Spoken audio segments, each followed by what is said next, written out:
Greetings, my name is Johnny Recker, and you're listening to Demon Dayz, an actual play podcast with a focus on fiends and the friends who play them. I'd like to start our show by thanking our regular sponsor, Arknight, whose maps, props, and minis bring our game to life.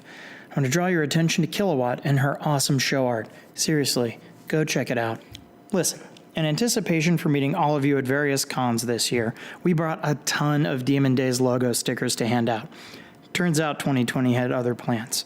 They're burning a hole in our pockets, and we hear that the post office could use the help, so here's the deal. Write us a review on your favorite podcast service, take a screen grab, and send that and an address to thesedemondayz@gmail.com. That's with a Z, just like our Twitter handle. We know that some of you folks are a few episodes behind, so our plan is to keep this promotion going until all the stickers we currently have in stock are gone. Thank you so much for joining us on this adventure. Stay safe out there. We love you, and now, on to today's episode. Friends, fiends! Before I take a deep dive into this tub of ale you provided, I must catch you up on the story so far. Our hero set sail from that silly monastery and journeyed toward Usurper's fall to put a serious hurt on some rumored cultish activity. Before arriving, Fetter made plans with his Cambodian liaison, and Yusuf uncovered some foreboding lore that could spell trouble for him in the future. And that's where we pick up our story. So let's not waste another moment and jump right into this tub of... dive right into these Demon Dayz!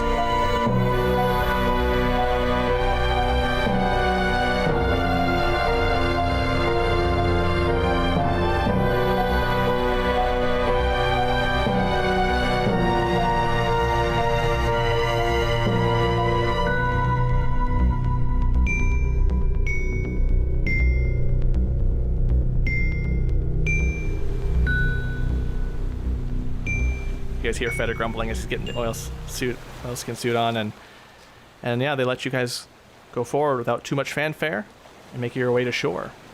So that's about 2 hours to talk. Look, I'm always happy to help, but not much of a rower. I'd like to keep an eye out up front, if that. I got it. I'm wasting his look at anyway. Okay. That gets you guys to shore, and as you get closer, the water does start to shallow quite a bit, and at a certain point, you're forced to get out of the boat. It just, because of the sand, the rock, and the thing of the boat's it's becoming too much work for Yusuf to even do. And when you guys get out of the water, it doesn't go very high. It's maybe knees at this point, but it still seems to stretch a little ways. So probably the last 30 minutes of your journey to shore is in this long, shallow region. And it does wear you guys out a little bit. Yeah, I want to make sure that we tie the boat down, either to a rock or to something that, in case we need to make a hasty exit, we at least have some way to get off the island, theoretically. Yeah. I mean, it's not a great one, but... I hate to just leave it. Yeah, and interestingly enough, there's a few rocks that are not that large, and they outcrop out of the shallows area that you can get a good rope around and kind of you can moor it up, tie the boat to, and it's far enough away. It's far enough away to where you wouldn't have to, if you were in a panic, you wouldn't have to do too much work to do a quick getaway. You're not trudging with a boat for a long section. Sure. So it gives you enough of an opportunity to backtrack if need be. But even Fetter, with your passives and how clear the day is, you don't see anything but jagged rock and bramble and dead tree at the shoreline. Everything looks empty, at least from where you guys are heading towards, in that little inlet there. I summon I pull out more animals to add to our growing menagerie and bring out Shenzoban and my raven. All right. The raven comes out with no problem. Shenzoban appears and is at first surprised by the little bit of water there as you guys finish getting to shore, but then rolls with it. It's not, nothing, doesn't faze him too much. I splash him a little with my foot. He slowly looks in your direction and then just hits the paw against it, like a perfect skim to get a nice little burst at you. So it actually gets your face with he's got the right curvature of his paw there. Of course he does. And he gruffs. I'll reach down and I'll give him little scritches, and I'll just be like, "Now, if you be good and quiet, we're gonna have plenty of mean, nasty things for you to eat here in a little bit." Yeah, tilts his head, like very interested at that prospect. As you get to shore, you notice a couple things. The air gets really dry here, and now that you're closer to shore, it's unexpectedly dry given how far south you are and how humid things have been before. This is a dry heat, a bit unexpected for the area, but I guess it kind of makes sense given what you're seeing ahead, which is a lot more dead vegetation, gnarled vines and brambles and things that are all brown. Very modern DC cinematic universe coloring, just very dark browns and grays and drab and dreary. And you find a bit of a small path as you travel in. And Feder, your passives are all working like crazy, but it's still, the air is quiet, you're not hearing anything, and you would hear something. Mm-hmm. You might see there's a random bird every now and then, and you look up and see that it's very emaciated and it's looking for something here, but it might not find anything. And you guys are good for now. And you take this path for a little ways. The first leg, as you're going, you're kind of heading south to find that ridge line. That puts you about roughly 7-ish hours to get down that way. Okay. And I'll periodically, John, just with my rogue extra moves, will kind of like scout ahead 50 yards and double back, once, just to kind of get a sense of things. Right. So yeah, it takes you about the 7 hours to get down to that ridgeline. Following, there's some clear-cut paths. It's not difficult terrain as you walk forward, but it is jagged and rough. So it's about one notch before it becomes difficult. Right. On the paths, can I get a sense of, are there tracks? Has there been tracks? How new or old they are? Are they people? I mean, are they humanoid? Are they bestial? Like anything like that? Right now, all you're seeing is various animal tracks. Okay. You're not seeing anything like caravan tracks or wheel tracks just yet. And even the ways right now at this ridgeline where you're going down through the mountain, they're not big enough.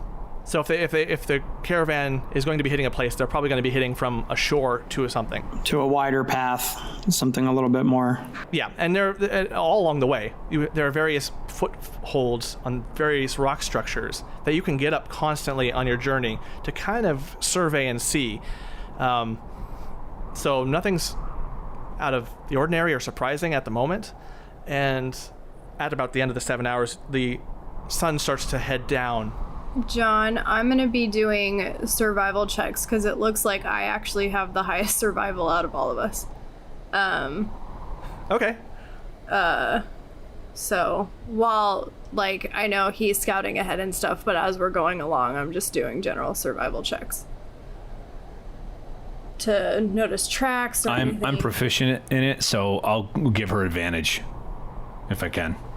I don't really need it. I just rolled a nat 20, so that gives me 26. I'm also proficient in it. Yay for being homeless out in the wilderness for years on end. God bless you, country mice, because this fucking city mouse needs it for sure. That's where you guys get the edge on this. As you start to dip into your supplies during this 7-hour journey, and you realize that this is going to be a nice trek across the mountainous area, that you're able to find and waylay use of some of the supplies. You're able to find some animals and some things to hunt along the way, especially as it gets closer into the evening. And you're able to locate, along the way, there's a ton of different spots that, should things change, you guys have methods to hide and camp out. And even as it gets closer to the evening, you see a few that would actually really give you cover and prevent anything from seeing you, unless they actually looked. That's kind of one of the benefits of this area, this kind of jagged area. Now, what say you? Do we camp down or do we push forward? Now, I don't myself require any sort of reconnection to a deity or anything like that to find myself hale and hearty in the morning, so... But I don't want to put either of you, at any sort of disadvantage should we run into trouble. But the case can be made that, we can all see in the dark, yeah? I mean, that's not an impediment. Well, we can shelter, take a rest, because going a certain amount of miles in a day straight is... Yeah, it's not a sprint. But is it? You know what I mean? Like... We can take a couple hours, relax, rest, and then get back at it. Versus a full night. Yeah. Okay. Yeah, if you don't want to spend the whole night, you can always find this place and just do a slightly longer short rest and spend a couple hours. I would just need to know how many hours you're planning. At max, like 2. Max like 2? Okay. We'll say 2. What's the temperature like where we're at, John? Probably a good 100. Okay. But 0 moisture whatsoever. Like absolutely dry. Does it drop when the sun goes down? Like how much is retained? Almost all of it, unfortunately. Something about this area just... Even the shadow of the mountain as the sun goes past just doesn't give you enough cool. Maybe 5 degrees. It's kind of a miserable place. All right.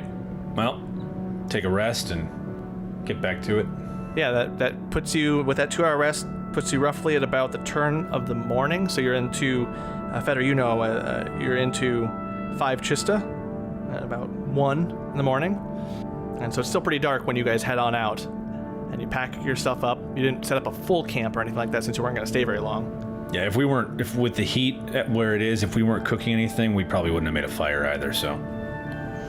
Whiskey and ship rations are fine with me. Hell of a dinner. As we're getting underway, Yusuf's going to point out to Taz, if you want to ride on Gallahan, that way you can scout from the air as well. You don't have to worry about where you're walking, if you want to. I think I'm okay for right now. The bird can't really see as well as I can currently. So perhaps later when the sun comes up. Yeah. No, I mean, if we come to a place like a ridge or something we need to see over, if we don't want to stop, just know it's an option. And you guys get to about 5, 6-ish, and the sun starts to show up and brighten, and the shadows shorten as the sun starts to... If it's all dry, I would have just changed back to my normal suit. Yeah. And just been like, God damn, you think you bring the right thing for the goddamn... And then you guys power through. It's at a certain point during this day, as you travel, the scenery starts to get very samey, and frustratingly so. Almost as if, there's another big rock. Is that the same big fucking rock that we just passed a couple miles ago? There's enough to at least not be turned around as you lose direction, and Tazlin, you're high survival and all that. Like, you guys aren't getting lost. It's just your eyes are getting bored with this. It's monotonous. Very, very monotonous. Gotcha. You would think a lot of jagged rock and outcroppings of various sizes and things that are taller than you would be interesting. But there's no variance. No variance in color. Temperature stays the same. The air stays the same. The cloudiness stays the same. If the mountain were a real entity and had some sort of control, you would assume that it's probably trying to fuck with you. But that's silly. Is it? Yeah. Is it? Who knows? Wink, wink. I will say that you two both notice that on the rocky terrain, like, Yusuf's hooves come into play pretty much like a mountain goat, and he moves across it without any difficulty at all. Fantastic. Oh, yeah. I think at this point, I'm just like, as we're going, just reflexively rolling like a dagger in one of my hands. Not one of the good ones, but just because this is boring. And I want to do cool, fun shit instead of walk. Yeah, I was just like, goddamn, with a goddamn boat. Taslin is actually unnaturally, like, chill. Not really naturally. She's just natural. She's chill. More so than I have been in the past. To the point where, like, book in one hand as we're walking. Hey, John, and I just, periodically it's just like, eye for detail, just to kind of spot out anything, markers, an equivalent of a code or a cant or, anything like that in the horizon. Again, half for the sake of the mission and half just out of mild boredom. Right. And unfortunately, the boredom is not rewarded. It seems like this middle stretch, no one's fucking with it. And yeah, you guys thankfully reach the end of your, what is it, about 26 after that 7? Yeah, about 26 hours. And you reach about evening, about the turn of the night into the next day. You guys have been going pretty hard for now, but the rocks start to veer a little bit closer to shore as you travel, and become harder to deal with. So you end up kind of eking your way around the closer to the shore. John, and we never saw like a first entrance or anything or a... No, nothing popped up. Okay. All right, cool. If anything, it may have been further to the west than you guys were when you landed. Nothing immediately showed up for you. I'll just point that out to the party of like, there was supposed to be a way through. Maybe it was east of or west of where we departed, came ashore. Whatever. I don't know. It's been almost 2 days. Do we want to bed down properly? What do you think? Yeah, I feel like a good night's sleep would be in order. You guys look for a place, and you, Taslan, and you, Feder, it's kind of a tie on who hears it first, but you hear something. You hear a little bit of noise off in the distance, not too far from where you guys are. Taslan, I think maybe because of your survivor sense, you can see the smoke. That there's a small fire going. It's faint. And Feder, you notice it too pretty quickly. Once you catch on that she's actually kind of honing in on something. Mm-hmm. And you guys do see that. There's some semblance or hint of activity going on up ahead. Well, what do you think? I can disguise myself as a member of the cult or someone and stealth in there, get a look at it. Well, do we want to, bird first? Sure. That's fine, too. All right. And I, send it off my shoulder. Yeah, Taslan, you send your bird out and do that transfer, and it starts to chart a circular route around, and you reveal the following. You've reached a particularly tall bit of outcropping rock that is about 5 or 6 feet taller than you guys are, and provides you enough cover to not be seen. But as the bird does a circle around, you see a couple of handcarts with some decent supplies packed away within. You also notice a few cultists in various places milling about. But their attention is toward the center of the camp, not necessarily the rounds that they should be making. The spectacle itself that's happening is a bit disquieting. You see an ornately robed cultist and a Cambion torturing a half-orc female who looks shockingly tall and surprisingly lean. The lower fangs hardly protrude out from her bottom lip as she snarls at her torturers. Pale green skin with a hint of red around the edges and like a fade. Long, chaotic black hair that looks as if it's been braided by someone who doesn't know shit about hair.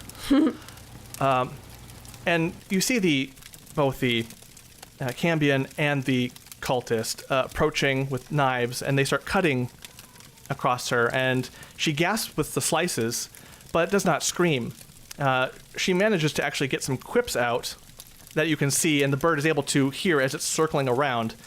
And even you guys in the back can faintly hear it too. Hey, how's about you don't do that? Fuck, man, that's smart. Come on, man. Can we not maybe slice up me tits? Hey, your face looks like me nethers after a particularly rough perch of bad berries. Oh. I like her. We're still waiting. We're waiting for the bird to get back, right? Are you telling us? I'm narrating the whole time. Yusuf, you say we get in there before she's dead? He looks down at his sword. He's like, I'm ready. All right. Well, I mean, I can attempt to look like a cultist and give you guys an opportunity to whatever, even though I'm best served flanking and sneaking, but I don't know. Up to you. What do you think? I mean, if you can look like a cultist, get in there and get next to him. Pull out a dagger like you're going to cut on her too, and then as soon as you're in place, I'll make my move. Great. Fantastic. Let's do this. Cool. And I will take on the aspect of like a very generic cultist. And you're going to just go out and approach? Because there's one fairly close to you on the other side of the rock formation there. So with 90 feet, I'm going to try to get up and around and behind the first cultist, the one closest to us. And I'm going to try to sneak up, and I'm going to try to take, the goal would be to take him out, at least try to. Mm-hmm. And then when I get close enough to see what he looks like shift my disguise self to look more like him. Oh, yeah. Okay. Yeah, let's give that a try. Then roll your stealth on that. Even with the disguise, there's still the aspect of keeping him from falling, making too much noise. Yeah. From what you can see, there's a few who they're watching the spectacle, but their attention's a bit flighty. Okay. 18 stealth to kind of just get low and serpentine around behind him. Oh, yeah. Serpentine. Serpentine. You get behind him pretty easily. Okay. And then you just go for it? Yeah. I'm going to All right. roll some attacks. All right. So, oh God, we haven't done this in a while. Actions. There we go. Cool. So that's going to be, first one's going to be a, I can do math, 23. Second one's going to be a 17. Oh, yeah, both hit. Okay. This is a pretty squishy fellow, and you get right in there. Cool. D4 plus 46. First one is 15 on the first hit. Okay. And 6 on the second hit. Yeah, that's enough for this guy. Woohoo! Each blade goes in right into just the correct spot, and he's able, like, you get him dead before he can hit the ground, and you're able to transform into your new cultist self. Boink. And I'm just going to try to, lay him down in such a way. If I'm near these kind of, it seems like there's a little trio of carts. I would love to try to put him on the western side of that last cart, just to try to drag him down. Yeah, sure. Let's see. And then walk kind of back out where he is, and I'm going to try to wave them down and just be like, question, do I go forward, just to see if they want me to keep going, or? Well, Yusuf said try and get next to her, meaning the Armies. Another Cambion, right? Classic. Another Cambion. Yeah. Yeah. Well, I'll wander up there. All right. God, what's So far, your stealth is running well, and you got your disguise on, so you're passing. I want to do. I'd like to do almost like a. I always call it Assassin's Creed stealth. More, not that I'm trying to hide from them, crawling, but more that making myself seem innocuous as I walk forward. Because my DC on this spell is not super high. I think it's 15. Okay. So, 15. Okay, yeah, that's a 16 stealth just to kind of move up behind this other dude. All right, yeah, you make your way up, and so far, the other cultists don't seem to be too much interested in your movement. They're busy. They're not trying to be fatal with this half orc here, and but it's tough. As you're close, you can see that she's getting under their skin. Hey, was your mother a non-cake?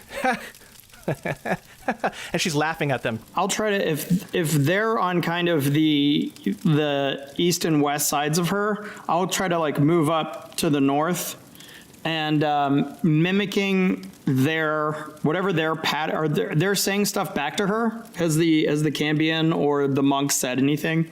No, they're perfectly silent. They're intent on her.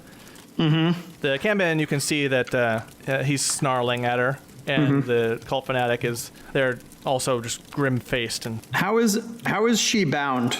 It's easier for you to see when you get closer, but next to the campfire, there's a stake that's just a wooden pole jammed into the ground, and she's tied back, her hands are tied above her head a bit, and a bit tightly, so it's a little bit harder respiratory. So as she's making fun of them and disparaging their mothers, she is wheezing a little bit.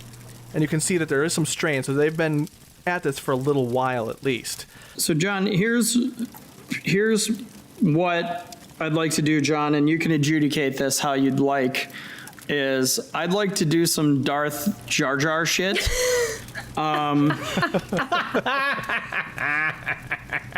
And I essentially want to just go say quiet and infernal and swipe at her with my dagger, and then purposefully try to miss her just enough to like cut the rope. Okay.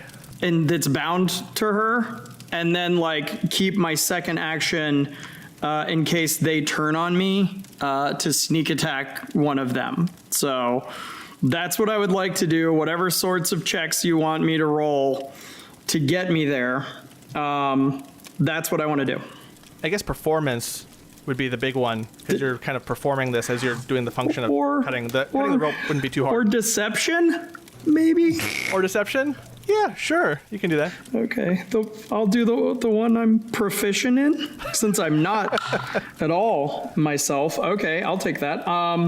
That's an 18. Okay.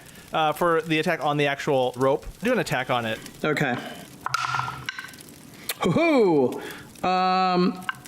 That's a 22. 22. Oh, yeah. Shink. The rope goes loose. Her eyes flick around like nervously, but she doesn't drop her hands. And as you have that opportunity, like no one's quite caught on yet. You have this like golden moment to do if you want to attack him or do that. Column A, column B, column A, column B, column. Fuck it. I'm gonna go for other dude. I'm gonna go If there's a lull at all when he does this, like if it's like if we see him cut and see the rope drop, I'm casting a spell. Yeah, this is within my 6-second round, the second attack. So I'm gonna go for Culterson. Okay. With mom's dagger. Ooh, rolling hot. 19. Oh yeah. Fantastic. And sneak attack. 9, 10, 19 points of damage on this dude. 19 points of damage. Now, John, you tell me. No, I'll just leave it there. Fuck it. I've moved and acted a whole bunch, so I'll stand there and fucking take whatever licks I'm about to get, and just be like, "Fight, damn it!" to the woman, because I feel like the gig, as it were, is up, and hopefully that's loud enough that they hear as well. We've been watching. All right, so then with that, we will roll into direct initiative here. So let me get everything set up for you guys. Okay. Yeah, John, if I had the ability to, I was going to cast a spell right as he attacked. Okay, we'll let you do that before the top of the round. Okay. All right, so then before we start the round, Yusuf has his one thing that he was going to do right as he hears the shik of the rope and sees you start to move in. Yusuf, that is your quick moment to do the thing you were going to do. Sweet. I need a Constitution saving throw on the Cambion. The Cambion? Mm-hmm. Anybody have a guess what this is? Because I know what it is. 21. Okay, so she takes half damage from the moonbeam. Yep. Ding, ding, ding. Wow. You use it every time. She takes a point of damage. One. She takes what? A point of damage. I rolled 2 on 2d10. Does it affect its radiant damage though, right? Theoretically? Yep. Cool, yeah. The moonbeam hits. And the surprise, Feder, you can see on the Cambion's face is amusing. It's great. They're like, what the? I'm gonna look her right in the eye. I'm gonna wink. John, is there any insignia? As I'm close, is there any insignia on the Cambion at all on the armor? You see, if there was anything, it's been sanded and scraped off. Okay, cool. That's all I needed to know. So I rolled a natural 20 on my initiative. I think the boredom is weirdly working. Kind of like being naked worked in the one fight. Like the day and a half of just fucking walking, he's so pent up that he's just ready to go. So what I would love to do is stay inside of the melee of this cultist, and I'm gonna move and I'm gonna swing around behind him so that I'm theoretically flanking with my new ally. And I'm gonna try to fucking finish the job on this dude. What's he carrying, John? They're in the white robes of the cultists, right? That we've seen before? Yeah, well, in this case, the black robe. Okay. These look familiar. There's no, you immediately notice there's no insignias etched on them. It's just a plain black robe, a little bit more finely crafted. Cool. Like more like shoulder pad flourishes and things like that. Awesome. But if anything was on it, those two have been removed. And he only has a dagger. All right, 2 attacks. First one is a 23. 23 hits. Okay. And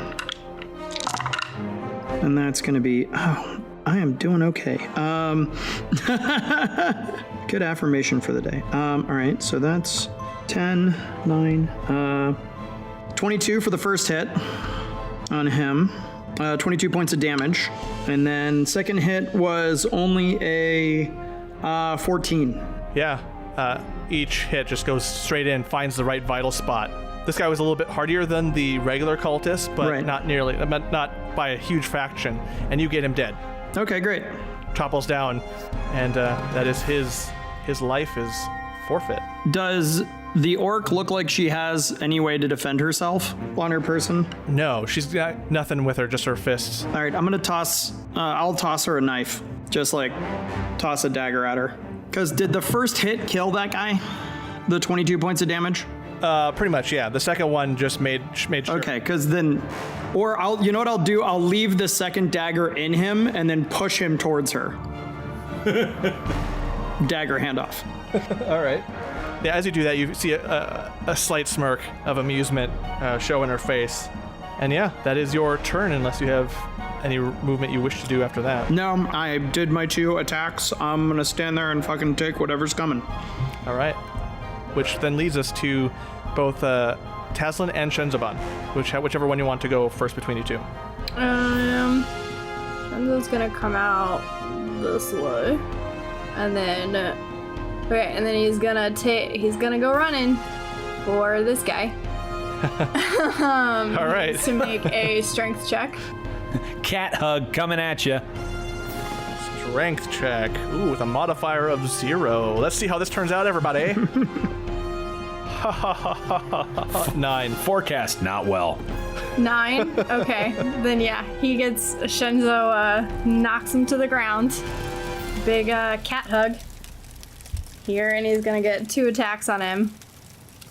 All right. The eyes go wide on the cultist as he sees this almost mythical essence of a panther just jump at him. And his eyes say, oh shit, oh shit, oh shit, oh shit. He's gonna get a claw and a bite attack, so let's see if they hit. That's a 17 for the first one. That hits. And an 17 for the second one. Also hits. Actually, no, that's an 18, but yeah. That hits. Okay. Cool. Cool. We've got 11 slashing. All right. And 10 of nom-noms. 10 chompy chomps. Yeah, Shenzaban eviscerates him completely. You hear screams, just high-pitched, and then they stop. And then you just hear tearing and squelching as Shenzaban is just gonna have some fun tearing this corpse apart. And that is the end of that cultist's journey in this world. Alright. And I am going to do 10 to get over this little wall. Like, little hat. Alright. And then send an Eldritch Blast over to the cultist at the lower edge of the map. Sure. A little bit southeast of the camp there. The campfire, I mean. Yeah. So, let's see. That is a 14 to hit. Yeah. Okay. And second one is 13 to hit. 13. Close, but it hits. Okay. Whew. I was getting some low numbers on that dice, guys. I don't think my dice like me anymore. Yeah, my dice don't like me anymore. So the first one is 7. Okay. That's better. And then the second one is 13. Okay. The first blast hits, and he falls to his knees and starts screaming. And you see that he's not quite dead, but almost. He's like on the brink. And then that last shot of yours just completely takes out anything remaining of his torso and upper body. All right, so he's down for the count. Gallahan is next. Gallahan's gonna dash. He comes up around the rock through here and basically makes his way over to here to get behind the other cultist. Spear him in the belly, Gallahan. Well, he dashed, so he doesn't have another action. No, I know. I know. But he lands there just to ward him off from being able to run away. All right, yeah. And that poor fella's tent, if that even was his, just gets trampled in the process. I mean, they're not very well put together tents. Which leaves us to you. He's gonna dash as well to get next to the orc so that he can defend her if need be. And that's where he's at. But he doesn't have an attack though, so because he dashed. Got it. Okay. And then we come to the female orc. The body of the dead cult fanatic lands into her, and she sees the blade and is able to see that Fetter's like, huh? Leaning forward, like, there it is. She grabs onto it and just rips it out, and you see this shit-eating grin, this fangy grin show up on her face, like, my turn. And she turns to the Cambion with it and starts to attack. But she is weakened from all the cuts, and the attack goes wild, and she sees that, and her she takes a brief, the most split half second. She's like, oh, and then starts to make her way away, giving the Cambion an opportunity attack. The Cambion is able to take his spear in the other hand and take a swipe at her, and it grazes her across the shoulder, in the right shoulder, as she turns, and she screams, "Oh fuck!" and continues her run. She takes a bit of damage, and she's going to try and at least get out of the combat range, knowing that she's not in a very good position at the moment. And that's her turn. What's his reach with that? Is it 5 or 10? His reach is, in this case, it says 5. Oh, okay, cool. Which leads us to the Cambion himself. Constitution saving throw, please. Natural 20. Damn it. Fuck! He takes 2 points. Takes 2 points. All right. It's going to... Yusuf, the Cambion looks in your direction, and you need to do a wisdom saving throw.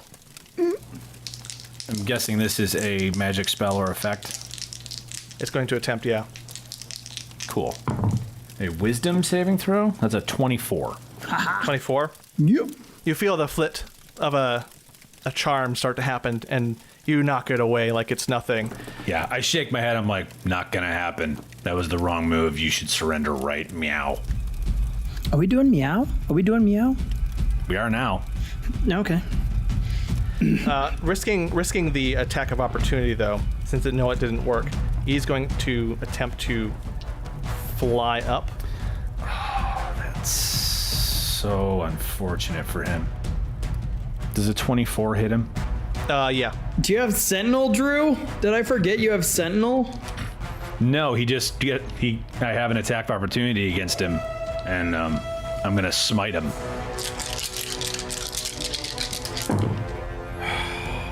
Fuck you, D10s. God damn it. He takes 27 points of damage. 27 points of damage? Yeah, I rolled 2 1s. All right. As the greatsword just tears through him as he starts to rise. Well, it doesn't obliterate him by any means, but it does hurt a fuck of a lot. Mm-hmm. And it staggers as he ascends up to about 15 feet, going to give himself a good angle. Now he's starting to kind of eye the scene as his turn ends on where he's going to attack next. Just giving himself some distance to be able to do some ranged. Which leads us to the last remaining schmuck in a robe next to Gallahan as he turns and with a shaky dagger is going to attempt to attack your pet for 18. That hits. That does hit? Okay. He gets in with his blade and is able to get a hit in. And let's roll for some damage. Only 4. Not very much. It's enough to cause some pain. And he looks briefly triumphant, but unsure. He sees that he can't really get anywhere out of this range and is stuck there, which brings us to the top of the round and Feder. Cool. Well, I'm going to let Yusuf and Tazlin figure out a way to get this guy down. Can I get in flanking with Gallahan? One way or the other? Yeah, you can. Okay. I'm gonna go up on the barrel if we have to. I don't know however you're adjudicating that. Well, Gallahan's up top, caddy corner, so where you were. Where I was, like and down here? front Okay, yeah, so I'll just get on the other side of Gallahan and put a couple daggers in this dude. That is... First one is a 18. That hits. And the second one's not going to hit. I'm pretty sure the second one is a 9. A 9 does not. Yeah. 18 points of damage on this fella. Oh yeah, that's enough. That's just going in there with your first attack is enough. Cool. Severs the right arteries. Yeah. Deads him before he hits the ground. Just gets in right behind and just right through the neck. I'm feeling it in the neck today. Just. I kind of thought you might. Yeah. That seems to be the vibe we're traveling with here. Mm-hmm. Yeah. And I'll look up at the Cambion and in Infernal. I'll just be like, there's still 2 ways this goes. And that'll be my turn.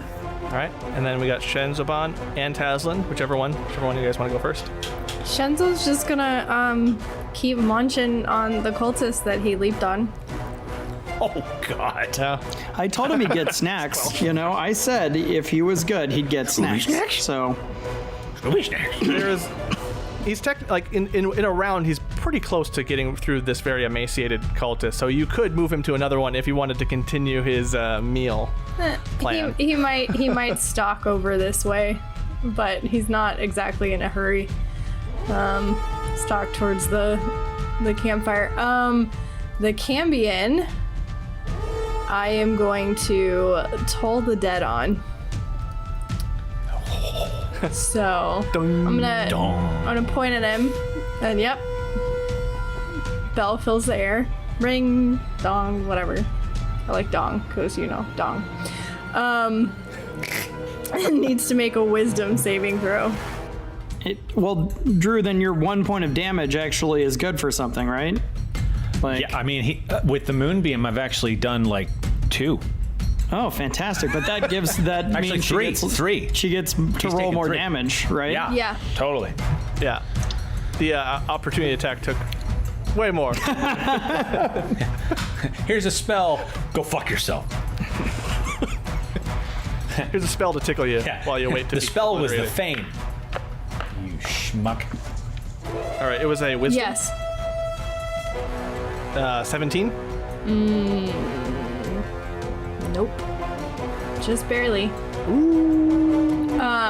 You almost got it, but yeah. Okay. Oh no, it's not an 8, it's a 12 now. Oh no! I gotta roll multiple dice. Okay. There's a hole in my body. Dear Tazlin.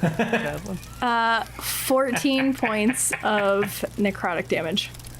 All right, you hear him shriek in pain as the sound and the damage takes him. It doesn't kill him, but you see him start to lower a little, just ever so slightly, as it's becoming harder for him to stay up. And unless there's any movement, that brings us to Gallahan. Yeah, I'll move this way. Moving towards the orc lady by the campfire, but that's it. So you all see Gallahan come back around the barrels, and he does this to Shenzoban as he runs by. He goes, jerks his head. He moves around to 40. At the end of his movement, he slides to a stop, drops his ass, and puts his head straight up. And he makes a ramp for Shenzoban, aiming right at the Cambion. Amazing. And then I'm going to put Moonbeam on him again. So he needs a Constitution saving throw, please. Con save. Ooh, 13. No. Do something. That's better. He takes 11 points of radiant damage. Oh, okay. The moonbeam moves and hits over him, and he yells in pain as it continues to attack him and do damage. You sense that he's wearing down, but there's still enough hardiness to him that he's still got more to do with this guy. Mm-hmm. Which leaves us to, unless you have any other movement, it leaves us to the orc. Yeah. He moves to here so that everyone's in his protective radius. Okay. So the orc, on her turn, she's going to turn. At first, Fedor, when she left, you thought she was like, oh, she's just bolting. Good for her. Get out of the range, get out of the mess, get out of the muck. But as she gets enough kind of breathing room, she turns around and kind of wiggles her fingers and slams her hand together, and you see a shimmering green arrow streak out toward the Cambion. And you see that arrow, that green shimmering arrow, suddenly burst into a green liquid that you recognize as acid. Just hit on the Cambion and doesn't do as much damage as the orc was intending, but enough. And he shrieks some more still, and that ends her turn. Which leads us to the Cambion. He's going to fire off 2 rays. It aims first to Yusuf, who's been attacking very successfully. A 26 to hit. Yep. And you see a ray, just a nice ray of fire, just shoot out from him, from his weapon, and it hits you for about 10. So whatever that. So I take 10 damage. 2. And then with its second attack, it's going to then aim towards the orc. That's a 20, also 26. Definitely hits the orc for 10, and she gets the full brunt of the 10. She takes half damage because it's a spell effect because she's in my aura. Oh, she's in the aura? Yeah, she's resistant to spell damage. Then yeah, she only takes the 5. And at first she grits her teeth, and you hear a yelp, but you get the sense that during all this, any pain she's trying to hold within, and it doesn't hurt as much as it might have. And that is the Cambion is going to use his movement to give himself a little bit of... He's going to move over this direction, which messes with the ramp. That's all right. And that switches the round out. We're back to Fedor. Okay, so I want to, because it's still 15 feet up, right? And Yeah. weapon's got a 10-foot reach. So I'm going to dart around kind of in like an arc to the east between the tents. And I want a bonus action to hide, which is a non-natural 20. Oh, nice.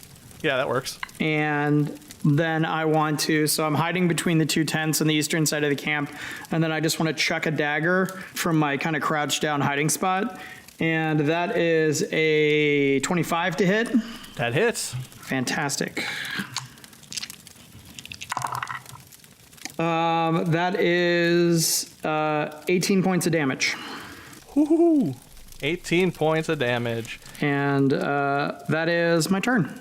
The dagger hits. He goes down. He doesn't die, but as he hits the ground, you sense that he's struggling to hold on. There's not much more than just one good hit in before he's out, bleeding profusely everywhere. Okay. And I'm just going to be like, hold him. Let's get him. Like, let's, see if we can get him to talk. And that's all I'll... Which puts us at Shenzaban, Tazlin, and then Galhan, Yusuf. So you guys can decide at this point if the combat ends and you go straight to whatever you're going to do with the Cambion. Shenzo will go over and pounce on him, or attempt to. Okay. I would say, given how little life is left, it automatically fails this. So he gets over and pounces on him. Okay, so he's on top of him. He's not gonna actually bite him or claw at him. He's gonna hold his mouth kind of open. He just sits on him. Okay. And then I will walk over and pull out my oil, and he needs to make a wisdom save. I'm going to give myself disadvantage on that just because of the state that he's in. 13? Okay, no, he doesn't make it. So, I cancel Moonbeam. I'm basically just gonna tell him, don't move. And that's suggestion. Okay. His throat's just in Shenzo's mouth. Yeah. And so then now the suggestion lasts until... It lasts up to 8 hours or until I decide to end it. Okay, cool. And yeah, he is now at least incapacitated. He's still alive, barely. And he is suggested, so he can't, he's not going to be able to make any sort of attempts to magically escape. Or physically escape, both from me and Shenzo. I'll come over next to him with the sword out, All right. just standing guard. Look at both of you. I'm like, all right, let's talk. Those cultists were a bit of a pushover. It's a good thing that they're the only enemies around and that there are no more up ahead for our heroes. Anyway, blatant sarcasm aside, that tub of ale is now a tub of nothing. So it's time for me to leave. Be sure and return next time to find out who the heck this half-orc is, as well as other exciting revelations. All in these Demon Dayz.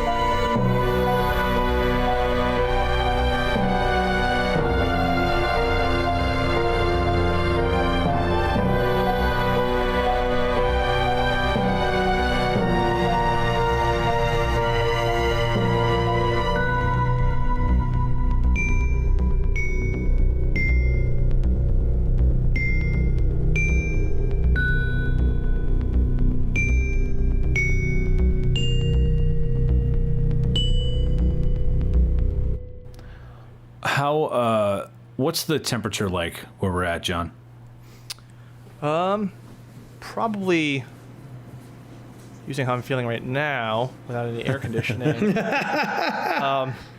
So it's warm. In the 106 degree California, I am so profoundly happy with all of this right now. Thank Christ that Jesus, that is a giant moose. It's even bigger now. Oh God.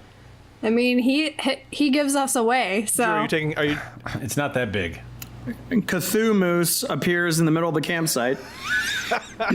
wrecks everyone's shit. I don't even know what that sound was. I can shrink it down for you. Yeah. What was that movie, The Ritual? What was the one that had like the cool big giant deer monster? Oh, the Wendigo? No, there was one that came out a couple years ago. There was like a bunch of Nords like go on a trip. But the creature design on like the giant deer monster was particularly good. Oh, where they go into the forest? Yeah, it's The Ritual. Yeah. Because they're like mourning one of their friends' death, and so they friends who died. Yeah, so they take the trip, and I just really like that creature design. Yeah. I haven't seen it yet. We were looking at that on I think Prime the other day, but I haven't had a chance to watch it. It's good because I fell asleep to it, which means it's a good horror movie because horror movies that are good lull me to sleep. There you go. She was wide awake through Clown Town. Oh boy. Guys, I'm so excited about this. I'm waiting for this to go wrong because right now it's going very right. And at some point, it's all going to go sideways. You know, the reason why you were actually making those hits is because technically, you're not wearing your clothes. Mm-hmm. Well, didn't I put my other suit back on? I thought I did. Right, but right now you're disguised as somebody else. Oh, so I'm like you're wearing somebody else's clothes. So technically, yes. So I'm technically not wearing my clothes. I love that. The moose on the tracker looks like a dildo. A little bit. Yeah. A little bit. It's really flanged at the end, guys. We're actually really not even a dildo. It looks like a vibrator because it's got the wires and everything coming off the bottom of it. Yeah. Because, guys, there's still, with the Hitachi, there's some purists that still say you want that wired one. You're going to get more bang for your buck. You know what I mean? Rechargeable's great. Freedom of movement's good. But who's to say? John, we need to be level 8 so I can have 3 spell slots instead of 2. 2? Okay, cool. All right, you got it. Yeah, let's start the game with this. Sweet. I think these dice know that I'm going to be replacing them because I've been rolling really low using these. It's like we need to have a talk dice. It's like, oh shit, we better roll well.